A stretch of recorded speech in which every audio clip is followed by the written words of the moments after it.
Welcome to my channel! Learn with Teacher Ali!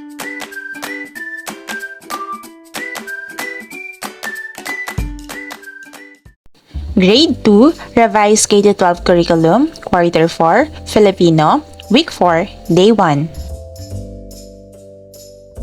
Mga layunin, pagkatapos ng aralin, ang mga mag-aaral ay inaasahang natutukoy ang sight words na kabilang sa Filipino. Natutukoy ang payak na pangungusap batay sa gamit, paturol o pasalaysay at patanong. Nagagamit ang malaki at maliit na letra at banta sa payak na pangungusap na paturol o pasalaysay at patanong. At pang-apat, nagagamit ng may wastong intonasyon, diin at hinto ang mga nakagawiang pagbati, ekspresyon at angkop na pananalita sa iba't ibang pansarili, pangkomunidad at pangkapaligiran na sitwasyon o pagpapakilala sa sarili. Ngayon, sagutin ang mga tanong. Una, ano-anong mahahalagang impormasyon ang kailangan nating ibigay kapag nagpapakilala? Pangalawa, anong uri ng pangungusap ang gagamitin kapag nagpapakilala? Pangatlo, anong magagalang na salita ang maaaring gamitin kapag nagpapakilala?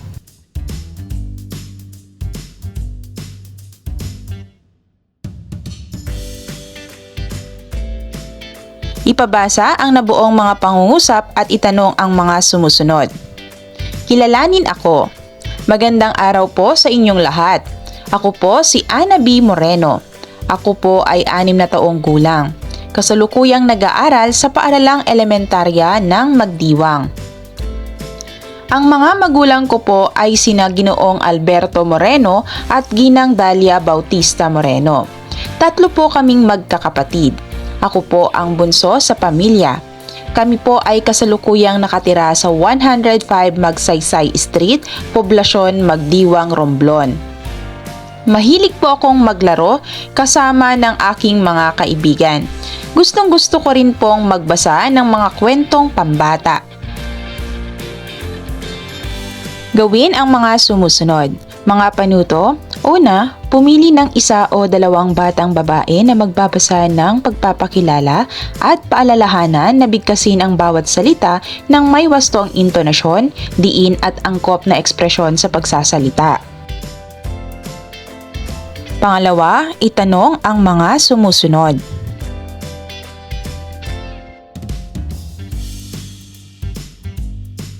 Pangatlo, hatiin ang klase sa 3 at ipabuo ang talata. Ipaulat sa bawat grupo ang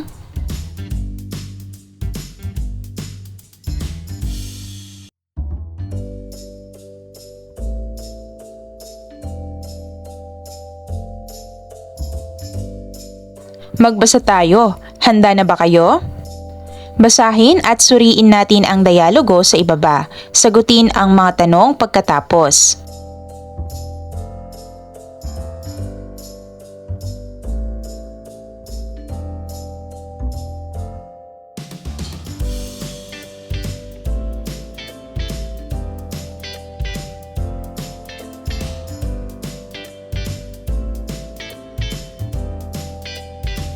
Narito ang mga pamprosesong tanong. Una, ano-ano ang mga salitang nakaitim? Gamitin ito sa sariling pangungusap. Pangalawa, anong uri ng usapan ang dialogo?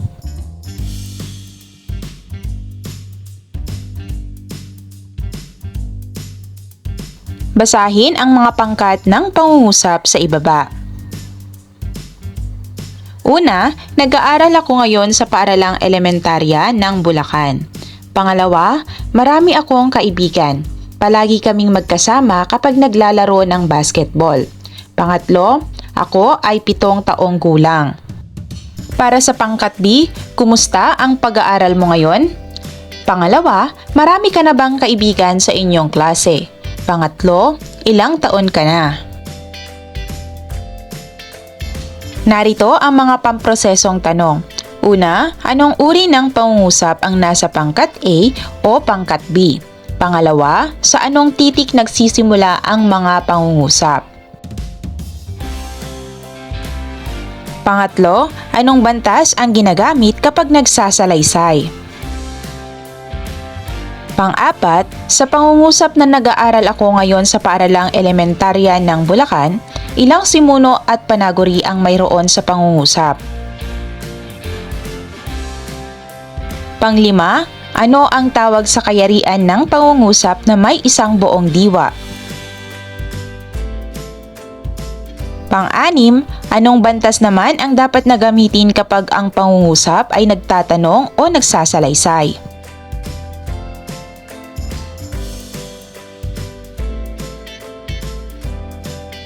Para sa inyong pangkatang gawain, pangkatin ang klase sa tatlo. Magpakita ng mga pangungusap gamit ang flashcards. Ang unang grupong makapalakpak ng tatlo ang mabibigyan ng tsansang sumagot at mabigyan ng puntos. Ang may maraming puntos ay idedeklarang panalo. Sabihin kung ang pangungusap ay pasalaysay o paturol o patanong.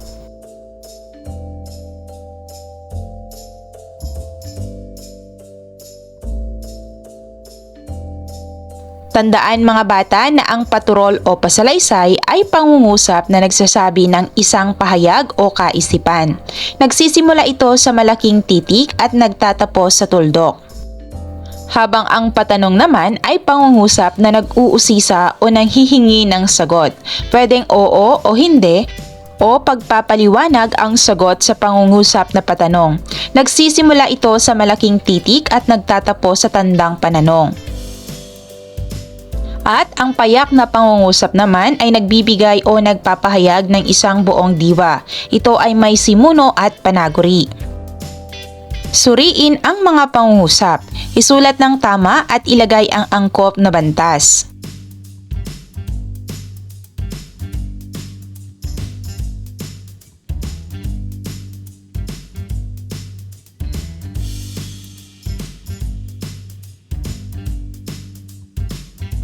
Lagyan ng check ang pangungusap na tama ang pagkakasulat at tukuyin kung ito ay pangungusap na patanong o paturol o pasalaysay.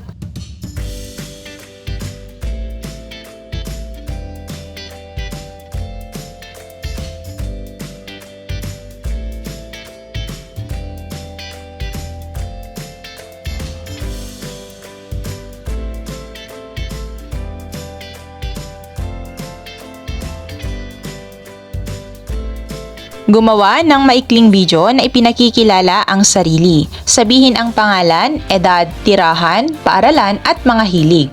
Para sa mga walang cellphone, maaaring sumulat ng maikling pagpapakilala sa sarili na may pangalan, edad, tirahan, paaralan at mga hilig. Day 2. Pagkatapos ng aralin, ang mga mag-aaral ay inaasahang natutukoy ang sight words na kabilang sa Filipino. Natutukoy ang payak na pangungusap batay sa gamit, pakiusap o pautos, at padamdam. Nagagamit ang malaki at maliit na letra at bantas sa payak na pangungusap na pakiusap o pautos at padamdam. Nagagamit ng may wastong intonasyon, diin at hinto ang mga nakagawiang pagbati, ekspresyon at angkop na pananalita sa iba't ibang pansarili, pangkomunidad at pangkapaligiran na sitwasyon. Pangungumusta, pasasalamat, paghingi ng paumanhin. At nagagamit ang mga salitang natutuhan sa pakikipag-usap tulad ng conversational language nang may paggalang sa iba't ibang sitwasyon sa pamilya at mga tao sa komunidad. Bago tayo magsimula sa bagong aralin ay balikan muna natin ang ating napag-aralan tungkol sa pangungusap na pasalaysay at patanong. Magpapakita ako ng larawan at magbibigay kayo ng pangungusap na pasalaysay at patanong ayon sa ipinapakita ng larawan.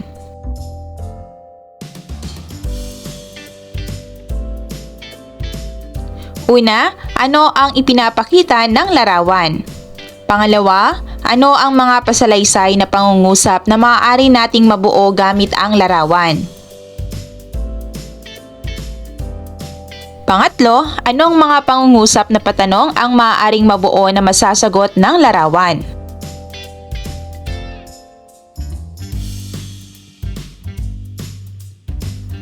Pakiayos. Wow! Kumusta? Isara. Salamat. Pasensya.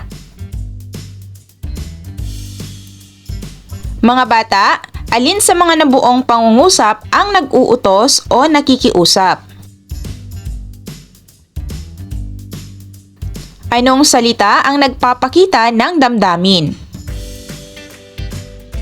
Anong mga salita ang ginagamit sa pangungumusta, pasasalamat at humihingi ng paumanhin?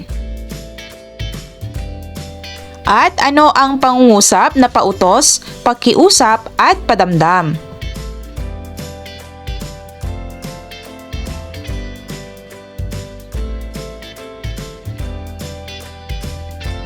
Ang pangungusap na pautos ay nagpapahayag ng obligasyong dapat gawin na ang tono ng boses ay nag-uutos. Nagsisimula ito sa malaking titik at nagtatapos sa tuldok. Ang pautos naman ay pangungusap na nakikiusap. Ginagamitan ito ng mga salitang maaari, pwede bang, at paki. Nagsisimula ito sa malalaking titik at nagtatapos sa tuldok o tandang pananong. Habang ang pangungusap na padamdam ay nagsasabi ng matinding damdamin gaya ng saya, lungkot, pagkagulat o pagkatakot. Isinusulat ito na nagsisimula sa malaking titik at nagtatapos sa tandang padamdam.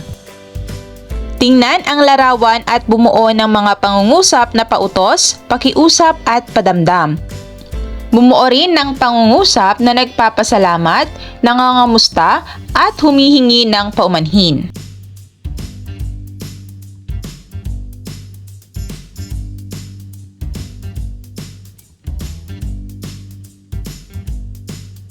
Ngayon ay magbasa tayo. Handa na ba kayo? Basahin at suriin natin ang dialogo sa ibaba. Sagutin ang mga tanong pagkatapos. Isang araw sa bahay ng pamilya Moreno. Jen, maaari bang iligpit mo na ang iyong mga laruan? Opo, kuya. Tingnan niyo po at nailagay ko na lahat sa basket. Wow, salamat at ginawa mo na pala. Marami pa tayong gagawin. Dapat nating matapos bago dumating sila nanay at tatay. Dave, tapusin mo na yung tinutupi mo. Opo kuya, minamadali ko na para makapaglaro na ako sa labas. Para naglalaro na kasi ang mga kaibigan ko. Maya-maya pa ay may kumatok. Binuksan ito ni Dan at dumating na pala ang kanilang mga magulang. Ang sipag naman ng mga anak. At dahil dyan, may pasalubong kami sa inyo. Yehey! May pasalubong kami. Maraming salamat, Nay, at may masarap naman kaming merienda. Tapusin ninyo na yung mga ginagawa nyo at sabay-sabay tayong magmerienda. Tay, maaari po bang mamaya na ako magbirienda? Maglalaro po muna ako. Nako, Dave anak, mamaya ka na maglaro. Opo, itay. Narito ang mga pamprosesong tanong. Una, sino-sino ang mga tauhan sa dialogo? Pangalawa, ano-ano ang mga pangungusap na pautos, pakiusap at padamdam na ginamit sa dialogo? Pangatlo, paano isinusulat ang mga pangungusap na pautos, pakiusap at padamdam? At pang-apat, anong bantas ang ginagamit sa pangungusap na pautos, pakiusap at padamdam?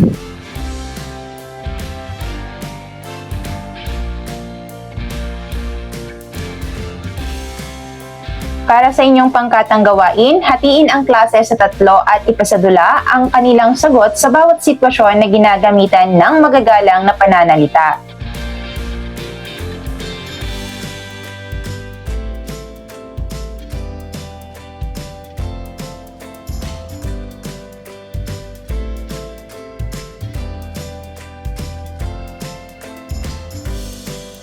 Maglaro tayo. Hatiin ang bawat mag-aaral at bibigyan ng bilang. Papiliin sila ng kulay. Pagsamahin ang magkakapareho ng kulay. Ang kulay na pinili ang magsasabi ng sitwasyong kanilang gagawan ng pangungusap.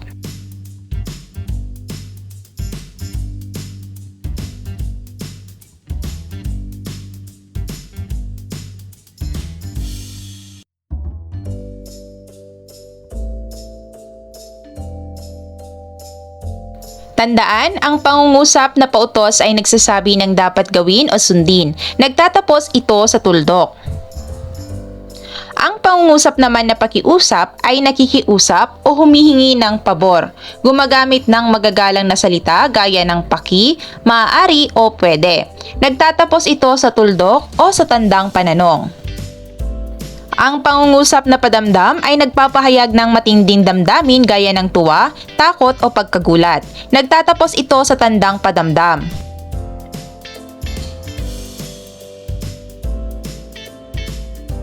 Tukuyin ang bawat pangungusap kung pangungusap na pautos, pakiusap at padamdam. Isulat sapat lang ang sagot.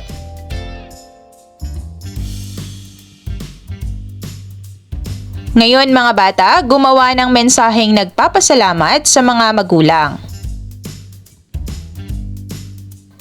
Day 3. Pagkatapos ng aralin, ang mga mag-aaral ay natutukoy o nakikilala ang kahulugan ng mga salita. Magkasing kahulugan.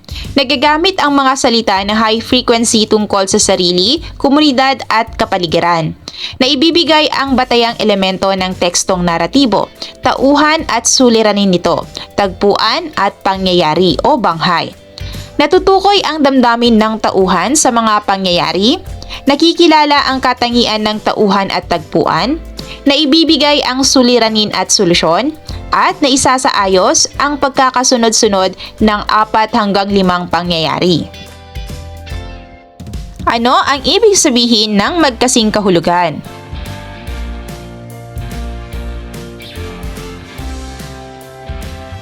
Piliin ang titik ng tamang sagot ng salitang nakalimbag.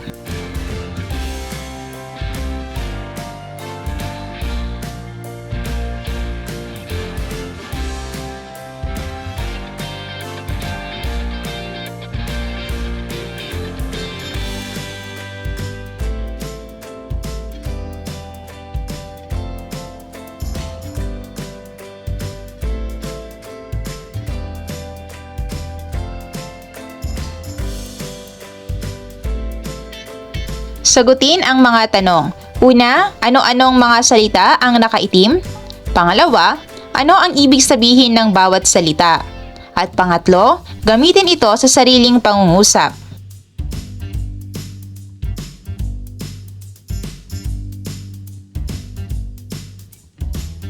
Magbasa tayo. Handa na ba kayo? Si Juan at mga alimango. Isang araw, si Juan ay inutusan ng kanyang inang si Aling Maria. Juan, pumunta ka sa palengke at bumili ng mga alimangong maiuulam natin sa pananghalian. Binigyan ng ina si Juan ng pera at pinagsabihang lumakad na ng hindi tanghaliin. Nang makarating si Juan sa palengke, ay lumapit siya sa isang tinderang may tindang mga alimango at nakiusap na ipili siya ng matataba. Binayaran ni Juan ang tindera ng alimango at nagpasalamat siya. Umuwi na si Juan, ngunit dahil matindi ang sikat ng araw at may kalayuan din ang bahay nila sa palengke, ay naisipan ni Juan na magpahinga sa ilalim ng isang punong kahoy na may malalabay na sanga. Naisip niyang naghihintay sa kanya ang ina, kaya't naipasya niyang paunahin ng pauwiin ang mga alimango. Mauna na kayong umuwi. Magpapahinga muna ako. Ituturo ko sa inyo ang aming bahay. Lumakad na kayo at pagdating sa 7 kanto, ay lumiko kayo sa kanan. Ang unang bahay sa gawing kaliwa, ang bahay namin. Sige, lakad na kayo. Kinalagan ni Juan ang mga tali ng mga alimango at pinabayaan ng magsilakad ang mga iyon. Pagkatapos ay humilig na sa katawan ng puno. Dahil sa malakas ang hangin ay nakatulog si Juan. Bandang hapon na nang magising si Juan. Nag-inat at tinatamad na tumayo. Naramdaman niyang kumakalam ang kanyang sikmura. Nagmamadali nang umuwi si Juan. Malayo-layo pa siya ay natanaw na niya ang kanyang ina na naghihintay sa may puno ng kanilang hagdan. Agad na sinalubong ni Aling Maria ang anak pagpasok nito sa tarangkahan. Juan, bakit ngayon ka lang umuwi? Nasaan ang mga alimango? Bakit po? Hindi pa po ba umuwi? Nagulat ang ina sa sagot ni Juan. 1. Ano ang ibig mong sabihin? Nanay, kaninang umaga ko pa po pinauwi ang mga alimango. Akala ko po ay narito na. 1. Paano makauuwi rito ang mga alimango? Walang isip ang mga iyon. Hindi naunawaan agad ni Juan ang paliwanag ng ina. Takang-taka siya kung bakit hindi nakauwi ang mga alimango. Sa patuloy na pagpapaliwanag ng ina, ang mga alimango ay hindi katulad ng mga tao na may isip. Ay naliwanagan si Juan na mali nga ang ginawa niyang pagpapauwi sa mga alimango. Narito ang mga pamprosesong tanong. Ano ang pamagat ng kwento? Ano ang binili ni Juan sa palengke? Ano ang pangalan ng nanay ni Juan? Saan nakatira si Juan? Bakit natulog si Juan sa ilalim ng puno? Anong uri ng kwento ang inyong binasa? At anong aral ang makukuha natin sa kwento?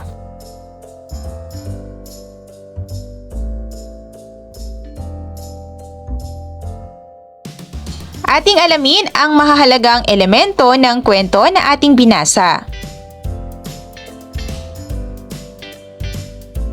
Narito ang pamprosesong tanong. Una, ano ang pamagat ng kwento? Pangalawa, sino-sino ang tauhan sa kwento? Pangatlo, saan ang kwento? Pang-apat, ano-ano ang mga pangyayaring naganap sa kwento?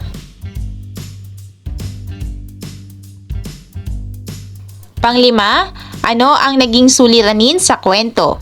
Pang-anim, ano ang naging damdamin ng nanay ni Juan sa pangyayari? Pang-pito, ano ang katangian mayroon si Juan? Pang-walo, nabigyan ba ng solusyon ang problema? Pang-siyam, kung kayo si Juan, ano ang gagawin ninyo? Pang-sampo, nagustuhan niyo ba ang wakas ng kwento? Bakit?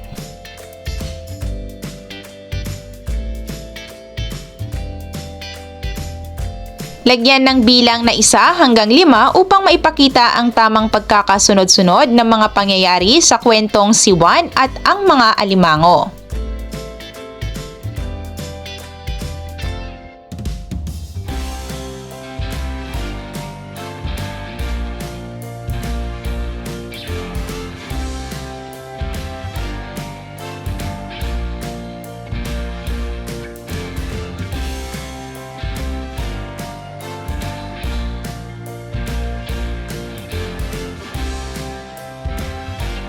Tandaan, ang pamagat o titulo ng isang akda, teksto, larawan, proyekto o kwento, nagbibigay din ito ng pangunahing ideya o paksa ng nilalaman ng babasahin.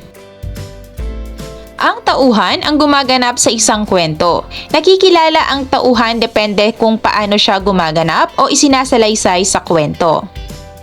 Ang tagpuan naman ay ang lugar kung saan naganap o nangyari ang kwento. At ang banghay ay ang mga pangyayaring naganap sa kwento. Ito ay may simula, gitna at wakas. Ngayon mga bata, piliin ang tamang sagot sa mga salitang nasa kahon.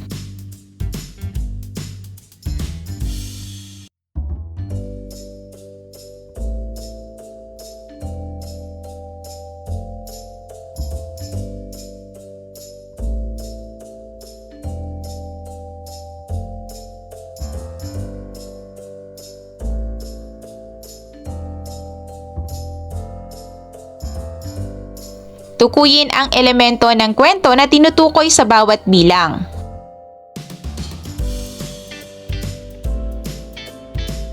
Sumulat ng pangyayaring hindi makakalimutan. Tukuyin ang tauhan, pamagat, tagpuan at pangyayari. Day 5. Pagkatapos ng aralin, ang mga mag-aaral ay inaasahang nasasagot ang mga tanong sa pagsusulit na may pag-unawa. Na ipapakita ang katapatan sa pagsagot ng mga tanong sa pagsusulit at na ibibigay ang tamang sagot sa bawat tanong sa pagsusulit. Ika-4 na markahan, ikalawang lagumang pagsusulit sa Filipino, Grade 2. Mahusay mga bata! End of Week 4. Thank you for watching! Also, don't forget to like, share, subscribe, and click the notification bell for you to be updated on our latest videos. See you on our next lesson. Goodbye!